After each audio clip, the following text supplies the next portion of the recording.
Som. Graça e paz, meus irmãos. Amém. Bom estarmos aqui nesse lugar reservado para adoração ao Senhor. Estarmos mais uma vez louvando o nome do Senhor. Ele é o leão da tribo de Judá. Fazia uns anos que eu não cantava, viu? Fazia um tempinho. Mas glória a Deus, porque o Senhor renova a sua palavra, a sua esperança no nosso coração. Queridos, nós temos dedicado esse mês, até por indicação, por orientação da própria Igreja Presbiteriana do Brasil, um mês dedicado a estarmos pregando sobre missões, estamos compartilhando com os irmãos sobre missões. E eu queria convidar os irmãos para nós falarmos um pouco sobre o chamado divino, atendendo ao chamado divino, lá no livro de Atos, capítulo 13, nós vamos ler os versos 1 até o verso 3. Atos 13, 1 até o verso 3.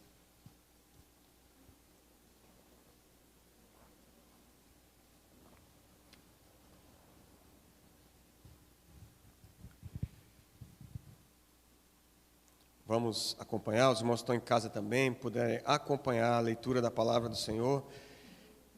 Diz assim o texto da palavra do Senhor. Havia na igreja de Antioquia profetas e mestres, Barnabé, Simeão, por sobrenome Níger, Lúcio de Cirene, Manaém, Colasso de Herodes, o tetrarca, e Saulo. E servindo eles ao Senhor e jejuando, disse o Espírito Santo: separai-me agora, Barnabé e Saulo, para a obra a que os tenho chamado. Então, jejuando e orando, impondo sobre ele as mãos, os despediram. Amém? Vamos orar mais uma vez, meus irmãos. Peça que o Senhor fale no seu coração. Você está em casa também, ou está acompanhando esse culto remotamente, peça que o Senhor fale no seu coração, porque o Deus que nós lemos lá no Salmo 105, que fez tantas maravilhas, o Deus que está sobre todo nome, esse Deus é poderoso para falar o nosso coração, independente de onde você está, independente de como você está nessa noite. Oremos.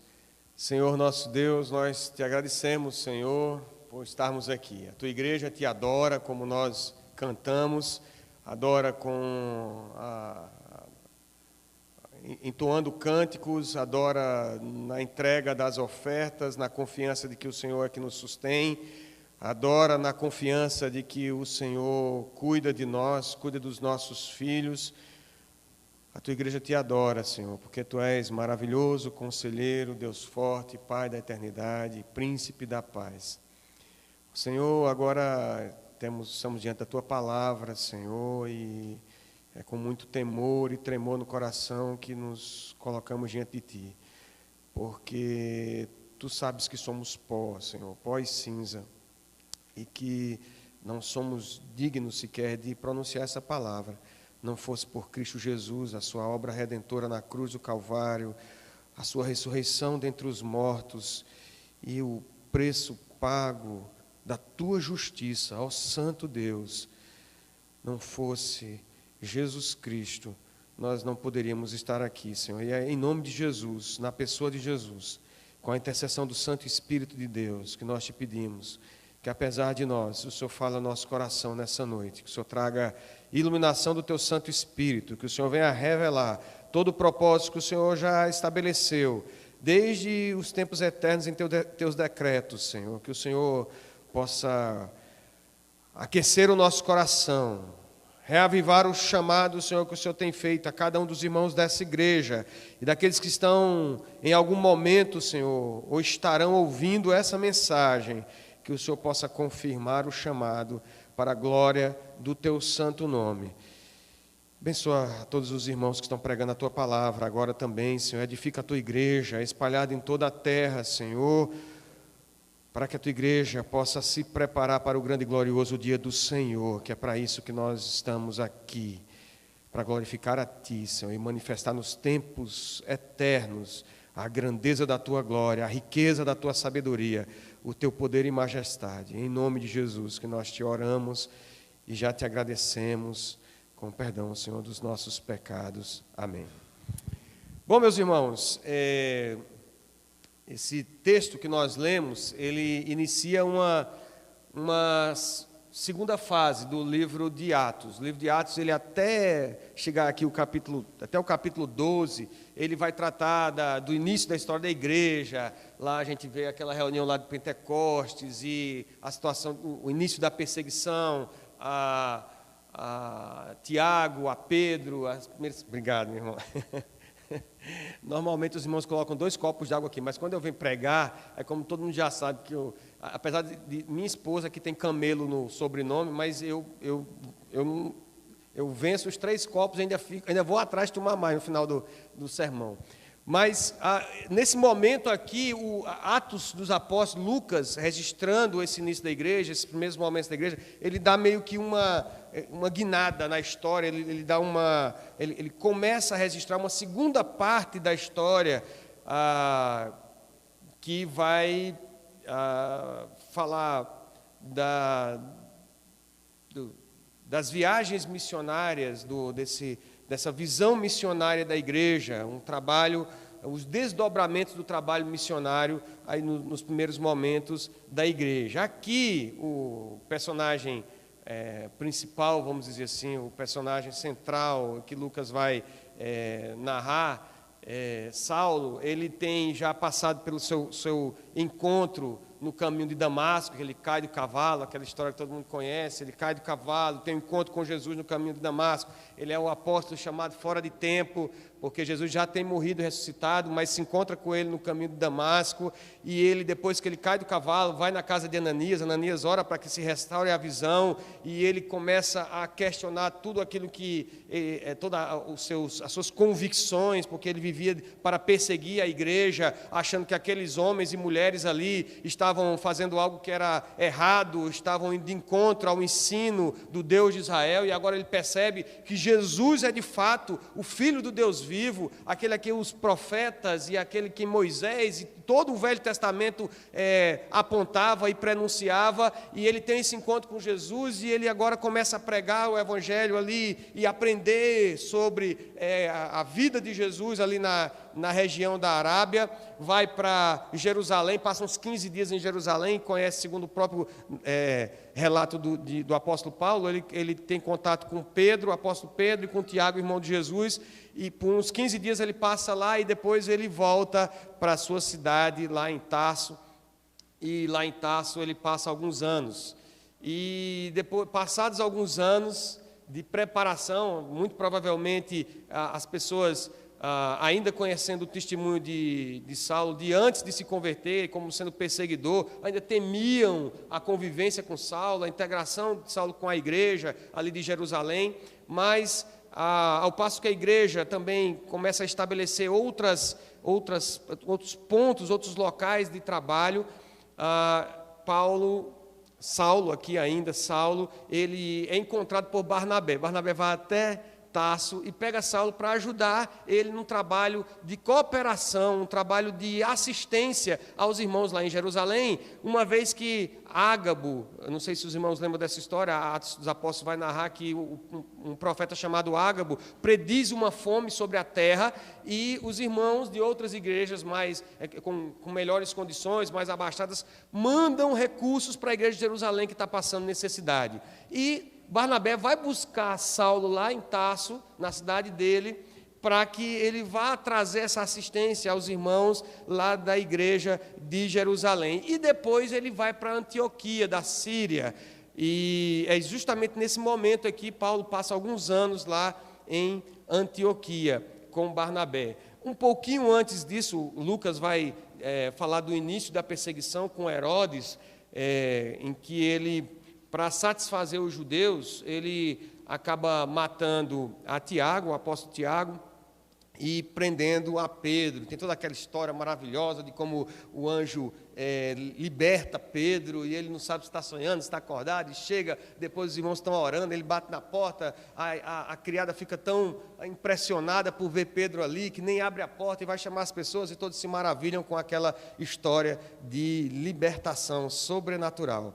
Herodes morre em seguida, e a palavra do Senhor se multiplica, de modo que Antioquia, ela é essa cidade muito importante, estratégica para a igreja. Antioquia era a terceira cidade do império, uma cidade pujante no comércio, na sua cultura, e estrategicamente ali a igreja também cresce, se fortalece, e o texto que nós lemos é falando de como essa igreja, fortalecida no Senhor, ela tem a visão missionária de enviar pessoas para pregar o Evangelho, aonde o Evangelho não havia ainda sido pregado. As terras, os planos ali era de alcançar as terras da além-mar, na região da Ásia Menor, inclusive da Europa. E a igreja tinha esse caráter cosmopolita, você percebe pelos irmãos aí da liderança da igreja, que eram aparentemente de vários lugares diferentes, de várias origens diferentes. E eu queria falar um pouco desse chamado, um chamado divino, aqui um chamado para pregação da palavra, um chamado específico, um chamado missionário, mas o que seria esse chamado do Senhor? E aí, inevitavelmente, antes de falar de um chamado missionário, eu preciso falar de um chamado que nós conhecemos na doutrina, especialmente da doutrina reformada, como um chamado eficaz, a vocação eficaz. Nós entendemos que quando somos alcançados por essa irresistível graça do Senhor, nós somos alcançados e somos chamados de forma eficaz. Esse chamado é uma obra do Espírito Santo de Deus em nós, que nos traz o conhecimento e o convencimento de como nós somos pecadores e estamos diante de um Deus santo e não temos como nos relacionarmos com Ele, e de modo que nós, diante desse dilema de sermos pecadores, impossibilitados, carentes da glória de Deus, nós precisamos de algo que satisfaça a justiça de Deus. Nós vemos em Cristo Jesus a solução para essa equação, para esse problema. E o Espírito Santo ilumina o nosso coração, nos chama, nos dá entendimento para perceber essa obra de Jesus Cristo na cruz do Calvário, a sua ressurreição dentre os mortos, que de fato não fosse Cristo Jesus, em nosso estado natural nós estaremos condenados eternamente. E essa doutrina, desse chamado de que o Senhor nos atrai a si pela sua graça, mas de forma eficaz, aqueles por quem Ele morreu, por quem Cristo morreu na cruz do Calvário, nós chamamos de chamado eficaz, vocação ou chamado eficaz. É chamado porque ninguém pode vir ao Pai ninguém pode vir ao Filho, ninguém pode vir até Jesus se o Pai não o trouxer. É isso que Jesus explica lá quando o apóstolo João, em seu Evangelho, no capítulo 10, está falando sobre Jesus como um bom pastor. No sermão de Jesus, falando que Ele é o bom pastor, Ele diz que aquele que o Pai o dá é maior do que tudo, e aquele que o Pai dá, de maneira nenhuma lançarei fora. É o Pai que nos chama, Ele que nos leva até o encontro do Filho, e é eficaz porque todo aquele que é iluminado pelo Espírito Santo, em que o Espírito Santo inicia a obra de salvação, irresistivelmente se entrega a Ele como servo. Somos chamados de filho, e por isso que é eficaz a todos quantos creem no seu nome. E o próprio Senhor Jesus, em Mateus capítulo 22, verso 14, diz que muitos são chamados, mas poucos são escolhidos, dando ideia de que há um chamado geral, mas há um chamado eficaz. O apóstolo Paulo vai confirmar essa ideia quando ele, tratando sobre eleição, e eu não vou apesar de, inevitavelmente, eu ter que falar sobre o assunto, eu não vou me aprofundar sobre o tema de eleição e predestinação aqui, mas o apóstolo Paulo tentando mostrar a sublimidade do plano de salvação em unir judeus e gentios dentro desse projeto de salvação para glorificar e para revelar a grandeza de Deus. Ele diz que aos que predestinou, a esses também chamou, e aos que chamou, justificou, e aos que justificou, glorificou. O plano de salvação para a humanidade está descrito nesse versículo lá de Romanos 8:30, mostrando que há um chamado eficaz ali para aqueles a quem o Senhor justifica, para aqueles a quem o Senhor elegeu antes da fundação do mundo. E a pergunta que nós temos que fazer diante dessa realidade do chamado divino, da primeira ideia de chamado que eu trago para os irmãos, para as irmãs hoje à noite, será que eu atendi esse chamado?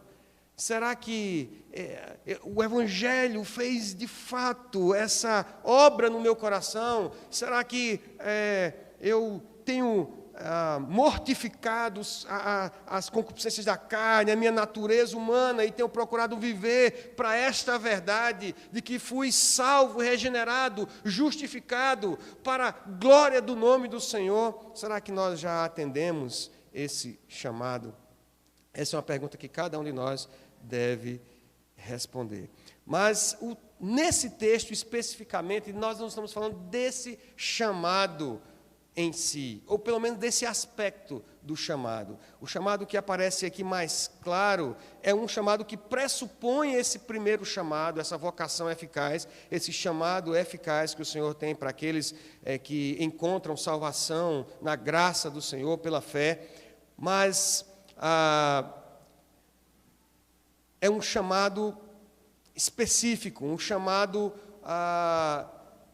aqui também expresso na palavra do Senhor, lá em Mateus capítulo 28, quando Jesus está se despedindo dos seus discípulos, não só em Mateus 28, mas também em Mateus capítulo 1, em que ele ordena aos seus discípulos que eles devem, indo, pregar o Evangelho a toda criatura, pregar o Evangelho, fazer discípulos de todas as nações, batizando em nome do Pai, do Filho e do Espírito Santo, ensinando-os a guardar todas as coisas que vos tenho ordenado. Ainda sendo assunto aos céus, em Atos capítulo 1, verso 8, ele ordena aos seus discípulos que sejam testemunhas, tanto em Jerusalém, como em toda a Judéia, Samaria e até aos confins da terra. A verdade, meus irmãos, é que nós muitas vezes preferimos nos conformar com o primeiro aspecto do chamado, o chamado divino, o chamado eficaz, como expliquei aqui, e procuramos nos esquivar desse segundo aspecto do chamado, ou desse segundo chamado, de pregar a palavra, de testemunhar da palavra do Senhor, daquilo que o Senhor é, daquilo que o Senhor faz, sendo que um chamado está intimamente ligado ao outro. Não há como entender o primeiro chamado, aquele que nos despertou para a realidade da cruz, para a salvação, para a vida eterna, para a esperança que nós estamos estudando aqui, domingo após domingo na escola dominical, né? Sobre Apocalipse, e tem irmão já torcendo para acabar, mas essa esperança que nós estamos estudando, que nós temos em nosso coração, ela existe e nos constrange a esse segundo aspecto do chamado divino, que é de pregar a palavra, que é de testemunhar do amor de Deus, de fazer discípulos de todas as nações. Nós caímos, muitas vezes, meus irmãos, então, na tentação de dizermos que nós ouvimos o primeiro chamado, mas nós não temos o segundo chamado de pregar o Evangelho. Não, você creio na palavra. E essa é a primeira pergunta que eu disse que a gente tem que responder, que a gente precisa fazer hoje. Será que o Senhor já me chamou de forma eficaz? Será que eu posso dizer que sou salvo, fui justificado pelo sangue de Jesus Cristo? Eu fui, tia, eu creio. Essa mensagem faz sentido para o meu coração. Eu sou nova criatura, então se isso faz sentido, então faz sentido dizer que você também deve testemunhar do amor do Senhor. Você tem um chamado missionário para pregar a palavra do Senhor, porque na verdade é um único chamado divino, que tem duas características, um que causa transformação pessoal, nova vida, novo nascimento, e um outro é que esse novo nascimento, essa transformação, gera obediência à palavra do Senhor, nos constrange a pregar essa palavra, a testemunhar, a viver de fato como novas criaturas e revelar o amor de Deus e o amor ao próximo até os confins da terra. Você nunca enfrentou essa tentação de particionar o chamado divino, o chamado do Senhor, e dizer assim, não, tá bom demais do jeito que tá bom, indo para a igreja final de semana, domingo, agora que, né, a gente está com uma situação melhor do Covid, tão bom, mas deixa a minha vida pessoal para lá, deixa a minha família para lá, não, deixa a minha vida profissional para lá, tá bom demais aqui, a igreja, o domingo, o convívio com os irmãos. Ou nós usamos as desculpas clássicas, né? Lá de Moisés. Eu estava compartilhando com o Esté sobre o que é que eu estava pensando em pregar, e um dos textos que eu estava meditando era Êxodo capítulo 3 e Êxodo capítulo 4, quando Deus aparece para Moisés na sarça e diz assim, Moisés, você vai libertar o meu povo com mão poderosa, braço forte, ali você vai. Aí Moisés diz logo, peraí, Senhor, e começar, vamos começar. Eu vou dizer o que lá, quem me enviou? O Senhor disse, você vai dizer, eu sou o que sou. Diga que eu sou me enviou. Aí Moisés, não, mas o Senhor disse, olha Moisés, o que é que você tem na mão? Ele disse, um bordão. Pega o bordão, joga no chão, o bordão transforma na serpente. Pega lá de novo, se transformou no bordão. Vai mostrar a Faraó, vai mostrar ao povo os sinais que eu vou fazer no meio do Egito. Pega a tua mão, toca no peito. A mão ficou branca, leprosa, doente. Ele disse, toca de novo. Ficou normal de novo. Se o Faraó não te ouvir, e ele não vai te ouvir, você vai tocar nas águas do rio, e elas vão se transformar em sangue. Mas ele diz, Senhor, mas sabe o que é? É que eu não sei falar. Desculpa clássica. Meus irmãos, vamos fazer um trabalho missionário. Lá em Cabaceira, fazer um avanço. Não, vamos fazer aqui, domingo à tarde. Domingo é um bom dia para evangelizar. Não? Sábado, beleza. Sábado pode ser também, bom também. Fazer aqui na rua da igreja. Vamos bater de porta em porta. Tiago, sabe o que é? É que eu não sei falar. Não é novidade essa desculpa. Moisés, lá, tanto tempo atrás, disse exatamente isso para o Senhor. Senhor, eu não sei falar, eu fico nervoso, eu sou gago, eu fico nervoso. Arão é teu irmão? Pois eu vou falar para você, você vai falar para Arão, e Arão vai ser por sua boca. Agora vai, fala para o meu povo, e fala para Faraó. Moisés disse, Senhor, manda outro, eu não. Manda o pastor, Flávio, fez seminário, pastor Érico, manda Itiel, que ele não tem vergonha de pagar mico mesmo, de falar na frente de todo mundo, manda o diácono Ivan, ele tem esse jeitão dele aí, manda ele, manda os coordenadores da UPA, manda o pessoal, esse pessoal que inventa ser presidente de UMP, UPA, manda essa turma, porque afinal de contas eles são presidentes, manda outro, e não eu. Quem nunca passou por essa tentação de seccionar o chamado divino e achar que nós só recebemos uma parte do chamado, né? A parte de que, Deus nos chamou, que maravilha, e esse outro aspecto do chamado, de testemunhar, de pregar a palavra, não é para mim. Se alguém se diz cristão e não se preocupa com aqueles que não ouviram a palavra do Senhor,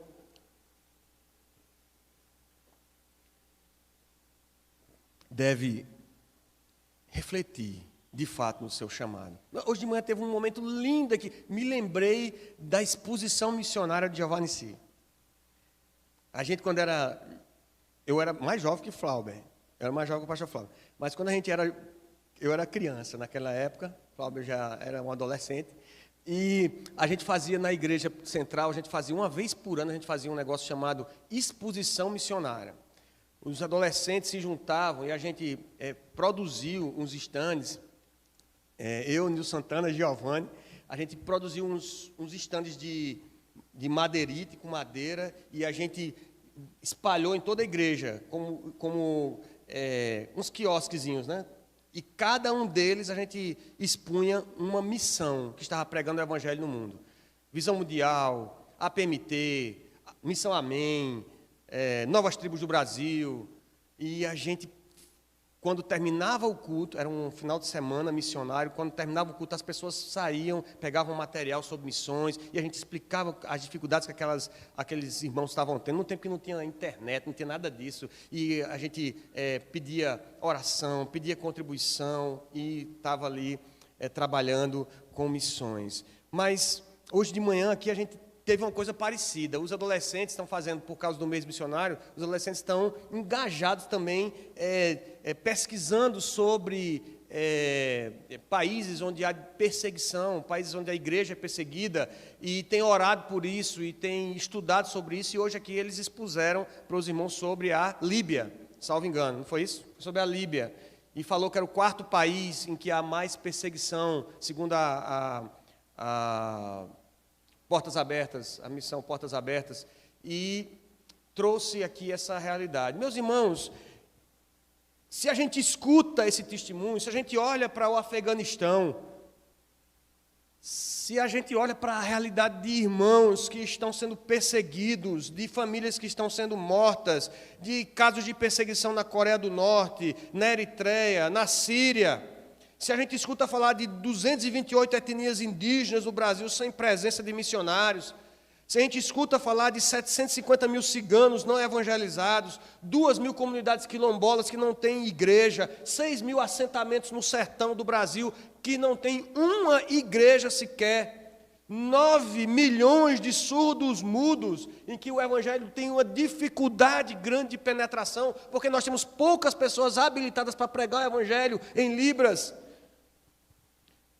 Se nós ouvimos tudo isso, e isso não nos comove, não lhe constrange a abrir os lábios, a clamar ao Senhor, pelo menos clamar ao Senhor pela misericórdia de Deus, de que levante pessoas para pregar, de que levante você para estar ajoelhado, orando, intercedendo, então há alguma coisa errada com o nosso chamado. Se nós dizemos que amamos a Deus e amamos ao nosso próximo como a nós mesmos, nós temos que pensar no nosso bairro como um campo missionário, nós temos que pensar nessa rua aqui da igreja como um lugar para a gente pregar o evangelho, aqui aos arredores, o tambor, nós temos que pensar na nossa cidade, na nossa escola, nós temos que pensar em Pedra d'Água, nós temos que pensar em Buqueirão, nós temos que pensar em Cabaceiras, e aonde o Senhor quiser levar o evangelho no Cariri, nós temos que pensar como campos missionários de nossa responsabilidade para pregar o evangelho. E se você não se preocupa com o testemunho que você dá na sua casa, na sua escola, na sua rua, com as possibilidades de compartilhar o que Deus fez na sua vida, com seus colegas de trabalho, achando que evangelização e missões não é problema seu, de fato, a igreja do Senhor precisa suplicar pela graça de Deus e pela misericórdia dEle. Como podemos responder a esse chamado? Como podemos responder? E esse texto que nós lemos, ele me parece sugerir alguns indicativos de como essa igreja de Antioquia respondeu ao chamado do Senhor.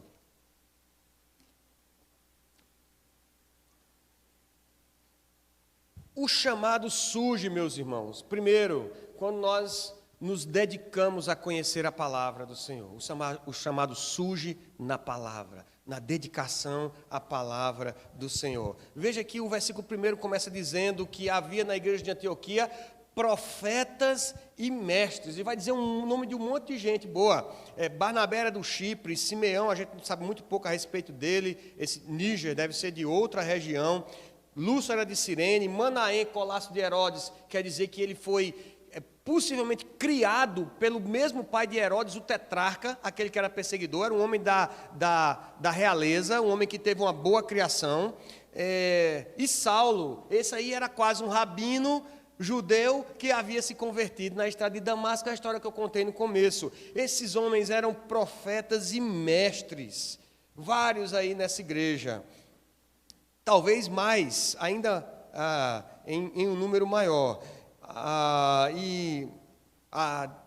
gente sempre, quando fala de profecia, e a gente tem muito receio de falar sobre o assunto, né? Ainda que o apóstolo Paulo demonstre grande preocupação em suas cartas e nas igrejas por onde passou, de valorizar o dom de profecia até mesmo mais do que o dom de línguas, aqui me parece que a palavra profetas e mestres se referem a uma mesma coisa, ao ensino, à revelação da palavra de Deus, ao esclarecimento da palavra de Deus, é o dom de capacitar pessoas para trazer a mensagem de Deus.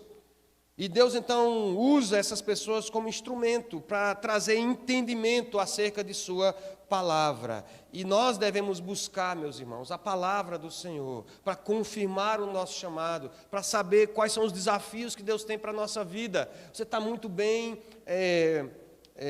talvez alcançou o trabalho que você queria, ou os filhos, a quantidade de filhos que você queria ter, sua vida está bem estabilizada, apesar do momento de pandemia ou de crise, maravilha, mas se coloque diante de Deus para saber quais são os desafios que Deus tem para você, buscando a sua palavra, a palavra de Deus.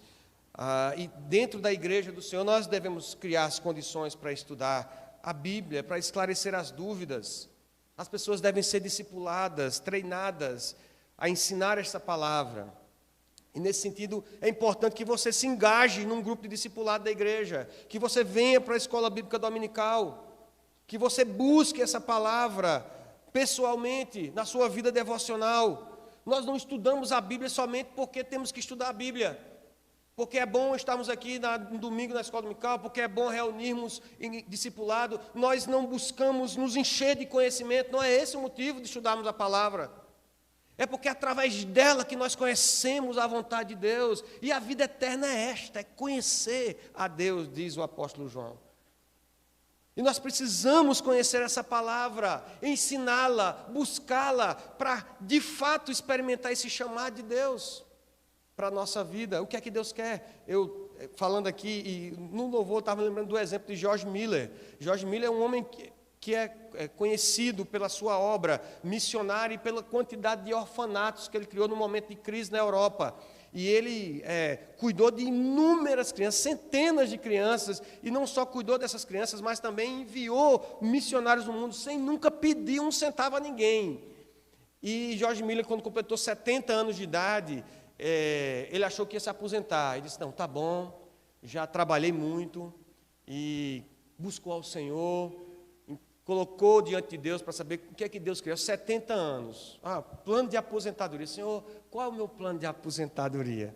E o Senhor o chamou para pregar aos 70 anos de idade. E George Miller visitou dos 70 até os 87 anos de idade, os 17 anos seguintes, ele visitou 42 países e pregou a quase todos os dias, com mais de 70 anos de idade. Ele pregou a quase 3 milhões de pessoas, segundo a sua biografia. Nós temos que estar abertos aos desafios de Deus. O que é que Deus quer para mim? A quem Deus quer que eu pregue? Será que é lá no meu prédio? Será que é no meu condomínio? Será que é na rua? Será que é lá em Buqueirão? Será que é lá em Cabaceiras, ajudando a Dilson, o presbítero Adilson? Será que é no Afeganistão? Por que não? Será que Deus tem colocado no seu coração um chamado transcultural, um chamado missionário para pregar? Oxalá que o conselho dessa igreja tivesse um problema desse na reunião do conselho. Além de ficar preocupado em conta com isso, conta com aquilo, ele chega lá com o irmão, o irmão disse que tem um chamado missionário para pregar nas tribos Kaiowá, lá no Mato Grosso. O que é que a gente faz? Que problema bom para a gente resolver? O chamado surge buscando a palavra do Senhor. Esses homens eram profetas e mestres. Rapaz, isso era uma igreja abençoada pela pregação do Evangelho, pela discussão doutrinária, pelo crescimento e edificação na palavra. Esses homens, profetas e mestres aí, Barnabé, Simeão, Lúcio, Manaém, Saulo, eles servindo e jejuando, o Espírito Santo falou com eles. E é o segundo A segunda indicativo que nós temos aqui a respeito do chamado do Senhor é que o chamado é respondido, se ele surge em meio à busca da palavra do Senhor, em meio a buscar a vontade de Deus para nós, ele é respondido onde há serviço, jejum e oração. Às vezes a gente inverte a lógica bíblica e esperamos o chamado de Deus para depois a gente servir. Não, Itiel, eu estou esperando Deus me chamar para trabalhar na igreja. Estou esperando definir, Deus me dizer o que quer para eu poder ir trabalhar no departamento infantil, para eu poder ir ministrar lá louvor, para eu poder me dedicar à pregação, para eu poder trabalhar na junta diaconal. Nós estamos com um processo de eleição de diáconos, né, meus irmãos? Os irmãos sabem. E aí você diz, está esperando o chamado para depois começar a trabalhar. Não, isso me parece uma lógica invertida de acordo com o texto que nós lemos. Diz a Bíblia que eles, servindo eles ao Senhor, versículo 2, e jejuando, disse o Espírito Santo, separai-me agora Barnabé e Saulo para a obra a que os tenho chamado. Deus já tinha chamado Saulo e Barnabé, mas a igreja, orando, jejuando e servindo ali, ela confirmou esse chamado. A história da igreja nos ensina, da igreja de Antioquia, que o chamado é respondido quando essas disciplinas existem na igreja. Não tem muito o que eu acrescentar aqui, mas, na verdade, nós oramos pouco e oramos mal. Nós, como diz a carta de Tiago, pedis e pedis mal. Normalmente nós oramos que Deus supra as nossas necessidades, não há erro em nós pedirmos a Deus. A oração do Pai Nosso tem 4 pedidos, e me parece que quando nos achegamos ao Deus Todo-Poderoso, ao Criador e Soberano de todo o universo, aquele que cuida de nós, não há mal em pedirmos a Ele. Mas nós nunca oramos por avivamento da igreja. Consulte seu coração, quando foi que você orou pelo avivamento aqui da igreja, ou pelo avivamento da igreja no Brasil, ou de Campina Grande? Nós não oramos por enchimento do Espírito Santo. Lembra quando foi a última vez, você pediu, Senhor, enche-me do teu Espírito, enche a tua igreja do Espírito Santo de Deus, enche aqueles pastores, presbíteros, diáconos, com o teu Santo Espírito, Senhor. Nós não oramos para que Deus conceda dons e talentos para a igreja, para que o Espírito Santo de Deus traga o perdido até essa casa, para, pregando o Evangelho, a gente possa alcançar essas vidas. Nem oramos para que Ele nos leve a pregar e nos oriente aonde devemos pregar e como devemos pregar, quando devemos pregar. Nós temos Pedra d'Água, Buqueirão, Cabaceiras, Departamento Infantil, UPA, o MP, SAF, discipulado, grupo de louvor, junta diaconal, conselho da igreja, me perdoe se eu esqueci algum ministério ou secretaria aqui. Mas quantos de nós, meus irmãos, nunca orou pela igreja?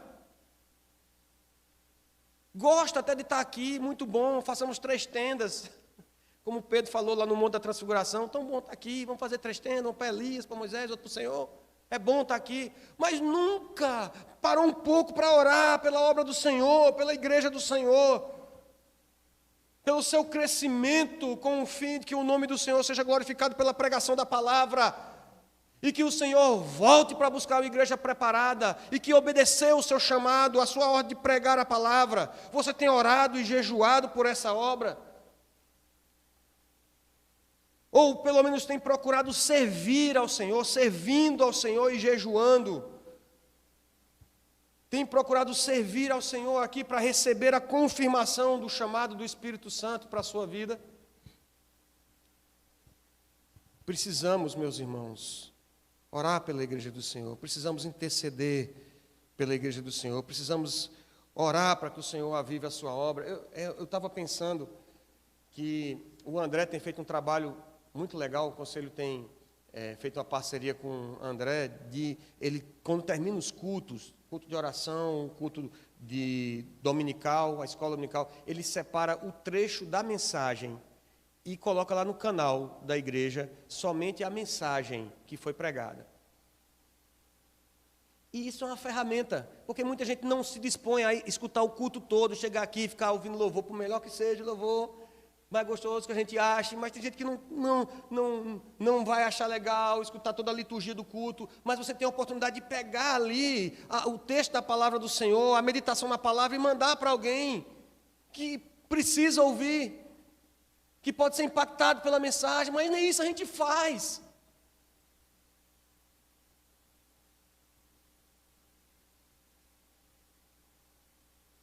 O chamado, meus irmãos, é respondido onde há serviço, jejum e oração.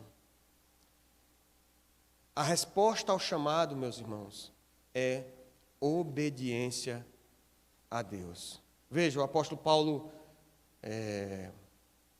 depois de uma temporada em Tarso, depois de algum tempo em Jerusalém com Barnabé, agora com Barnabé, seu discipulador em Antioquia, ele vai para terras desconhecidas, meio que como Abraão, chamado para não sei para onde, mas o Senhor tem chamado para pregar, ele faz os seus planos de viagem para pregar para as almas perdidas. Que o Senhor confirma, diferentemente do Velho Testamento, em que quando Deus fala, ele diz assim, assim diz o Senhor. Aqui me parece que a igreja confirma esse chamado, eles estão juntos ali servindo, e o Espírito Santo diz para a igreja, separai-me, agora Barnabé e Saulo, e eles jejuando e orando, impondo as mãos, os despediram. Parece então que a confirmação do testemunho aos irmãos, de um desejo que já ardia no coração de Barnabé e Saulo, de pregarem. Paulo tinha desejo de chegar até a Espanha, pregando a palavra do Senhor, e o Senhor já tinha colocado isso no coração dele, e a igreja confirmou esse chamado. O que é que Deus tem colocado no seu coração, meu irmão? Aonde Deus tem colocado no seu coração o desejo de pregar a palavra? Como Deus tem colocado no seu coração o desejo, tem ardido no seu coração o desejo de pregar a palavra? Não desobedeça a seu chamado. Deus tem colocado no seu coração o desejo de evangelizar outros povos? Você tem sentido o desejo de fazer missões transculturais, de pregar aonde o evangelho não foi pregado ainda? Coloque diante do Senhor, traga para o pastor da igreja, traga para o conselho para a gente orar junto com você, para que possamos confirmar esse chamado. Se Deus colocou no seu coração o desejo de evangelizar crianças, de pregar para crianças, de ensinar para crianças, peça a Deus que Ele capacite e confirme essa obra em seu coração. É chamado e está no particípio, não é à toa não, meus irmãos, é porque não é algo que você faz sozinho, é algo que é feito na sua vida. Não vá de moto próprio, achando que fará um grande trabalho, um grande projeto. Seja enviado. O Senhor chama, e a igreja que envia.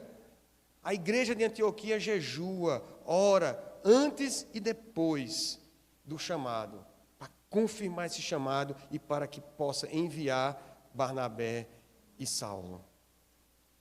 O Senhor chama e a igreja envia, o que demonstra a importância do seu serviço estar integrado ao serviço de uma comunidade. Desconfio de pessoas que... Outro dia eu estava ouvindo o testemunho de um conhecido que disse que a esposa dele pediu para separar. Disse que ia separar dele. E ele, sem entender, ela disse que ia pregar o evangelho e foi-se embora lá para o centro-oeste. E nem os filhos sabem direito que tipo de chamado é esse, e ela foi sozinha, não estava ligada à igreja, e o Senhor chama e a igreja envia. Por isso que é chamado e enviado. Aqui nós temos um exemplo da avaliação dos candidatos. Nós temos processo de eleição de diáconos, nós temos até o dia 12 de setembro para os irmãos indicarem nomes de pessoas que sintam-se chamados ao diaconato aqui na igreja, e a igreja avalia e ora com os irmãos e impõe as mãos para que desenvolva o seu ministério. É uma pergunta que eu sempre faço quando a gente vai fazer análise de irmãos. André está aí, candidato a seminário, é um que vai passar possivelmente por uma avaliação do conselho antes de ser enviado. Já tivemos uma primeira reunião demonstrando o desejo ele demonstrando o desejo de ir, de seguir esse chamado, e alguns irmãos que sentem esse chamado para o diaconato vão estar conosco também, não tenham medo. O conselho é composto de muitos homens feios, mas eles não agridem ninguém, não mordem, não, pastor. A reunião é só na paz, na bênção.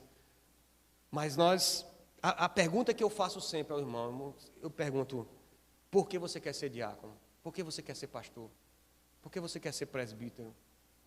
E a resposta que eu espero ouvir é uma só: é porque Deus me chamou, é porque Deus colocou no meu coração.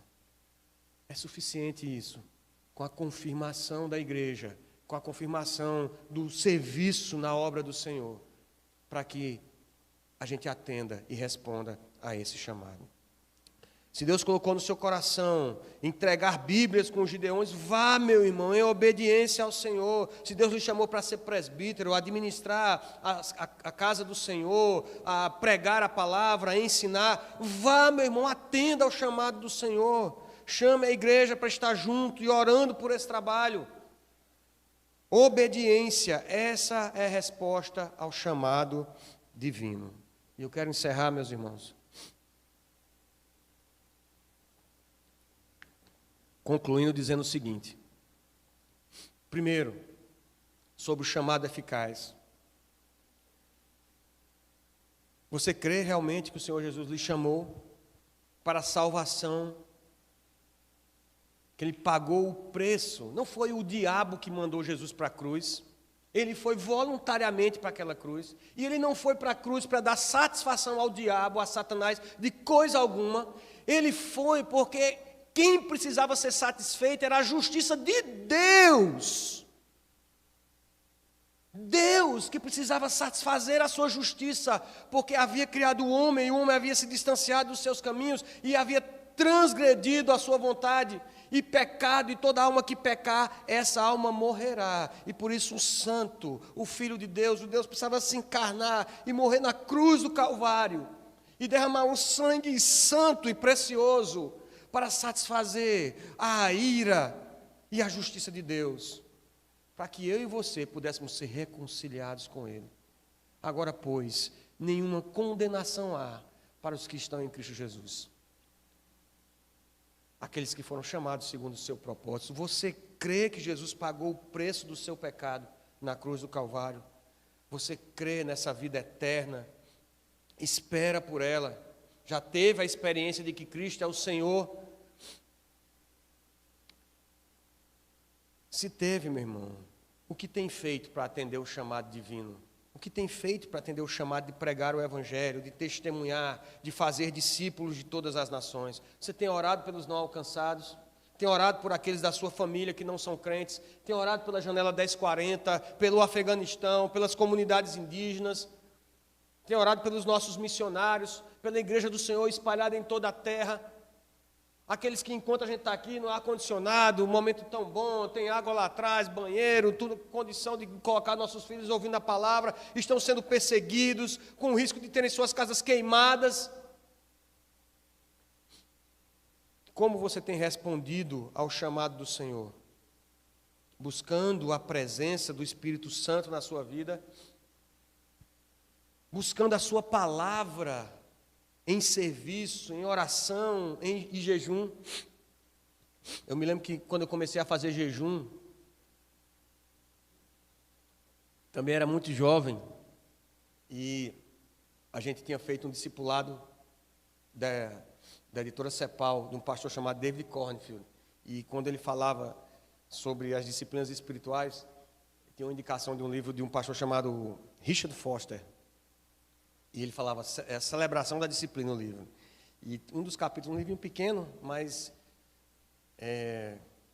como diria o pastor Jorge Noda, é um bom prato com algumas espinhas, né? E ele tratava sobre o jejum. E eu comecei a jejuar, e eu fazia assim, uma vez por semana, eu não tomava café, era na sexta-feira, salvo engano. E eu trabalhava na loja com o painho, e o painho saía para almoçar, e meu tio chegava assim perto de meio-dia, eu tinha comido na noite anterior, né? E aí eu tinha que dedicar um tempo para oração, para entregar o meu jejum.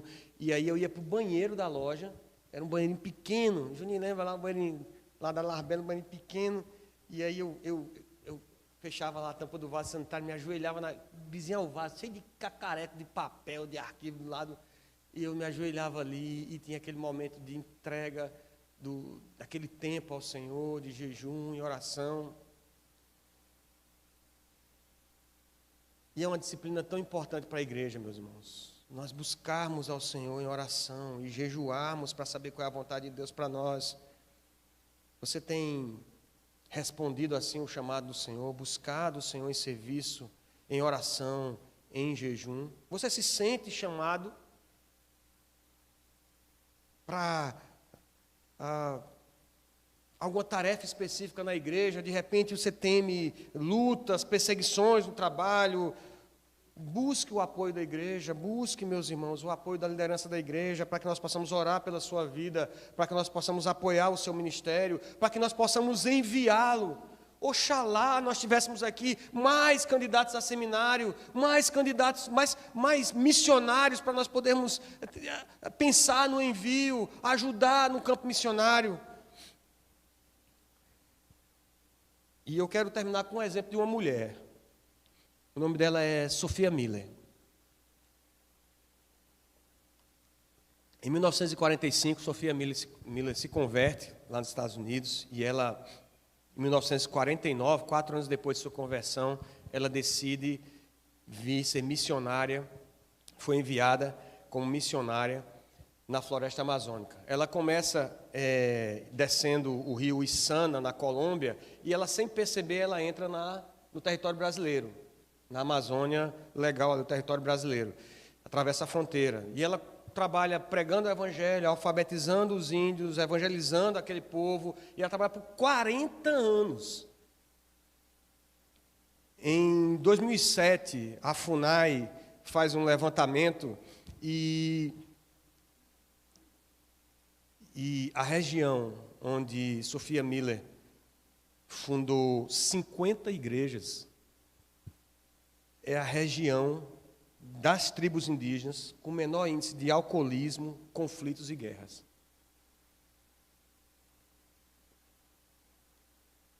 Em 1997, um jornalista tentando fazer uma biografia sobre Sophia Miller, ele entrevista ela na Venezuela. E, entrevistando Sophia Miller, ele perguntou a ela, impressionado com a disposição dela, 50 anos de trabalho, e ela, num trabalho tão difícil, no meio da floresta, com tantas dificuldades, e ele pergunta a ela, como é que foi seu chamado? Conta para a gente. Eu queria registrar como é que foi seu chamado. E Sophia Miller responde assim, eu jamais tive um chamado. Eu li uma ordem e a obedeci.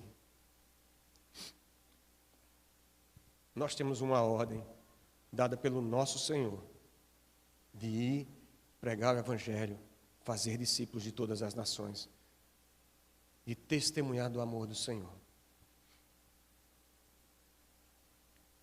O que nós vamos fazer quanto a essa ordem? Vamos orar?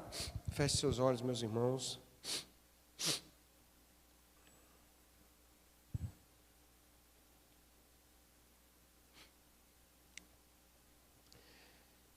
Santo e eterno Deus, Tu és santo, Senhor, a Ti pertence a glória, a honra, o poder, a majestade e a força, e a nós o corar de vergonha. Meu Deus, perdoa-nos, ó Deus, como liderança e como povo do Senhor, porque temos nos acomodado, até com o discurso missionário, Senhor, de falar sobre missões, mas como se fosse um assunto dos outros, um assunto que não cabe a cada um de nós, enquanto servos Teus, alcançados pelo Teu chamado, como se não fizesse parte, Senhor, do Teu plano para nós. Perdoa, Senhor, a dureza do nosso coração em ver tantos irmãos sofrendo, Senhor, e sequer intercedermos por eles, Senhor. A falta de generosidade, Senhor, em não contribuir para a obra do Senhor, na nossa timidez, em achar que se trata de nós, Senhor. Mas a pregação do Evangelho não se trata de nós, trata-se de Jesus, trata-se do Messias, trata-se do Deus feito gente, daquele que habitou entre nós. Ó Deus, tem compaixão de nós. Aviva a tua obra no meio do teu povo, Senhor. Aviva a tua obra em nosso meio, faze-a conhecida, ainda que custe a vida. Ó Deus, sopra o teu Espírito Santo de forma poderosa sobre a tua igreja. Levanta no meio do teu povo missionários, pastores, professores, mestres, pregadores do Evangelho, professores de criança, diáconos, presbíteros do Senhor, servos do Deus Altíssimo, com ousadia, com intrepidez para pregar essa palavra, para ir ao campo missionário, aonde o Evangelho não foi pregado ainda. Ajuda-nos, Senhor, a fazer morrer a nossa natureza, Senhor, a nossa carne, a nossa acomodação, esse nosso desejo desenfreado por conforto, que se sobrepõe ao desejo de pregar a palavra, ao desejo de te servir. Nos ensina a amar como Cristo amou a igreja, a pregar, Senhor, para a glória do teu nome, Senhor, e não a nós, mas ao teu nome da glória, até o dia glorioso que queremos nos encontrar contigo. Maranata, Senhor, vem, Senhor, nos buscar e encontrar uma igreja preparada, Senhor, uma igreja santa, uma igreja sem ruga, sem mácula, que cumpriu a missão, ouviu a ordem do nosso general, que nós cantamos aqui, ouviu a ordem e atendeu a essa ordem. Realiza isso em nós, ó Santo Espírito de Deus. Esperamos em Ti, como também o perdão, Senhor, pelas nossas falhas, pela nossa timidez. Move-nos como igreja do Senhor, verdadeiramente, pregar a Tua palavra, evangelizar as nações, para a glória do Teu nome. E em nome de Jesus, nós Te louvamos e Te agradecemos. Amém.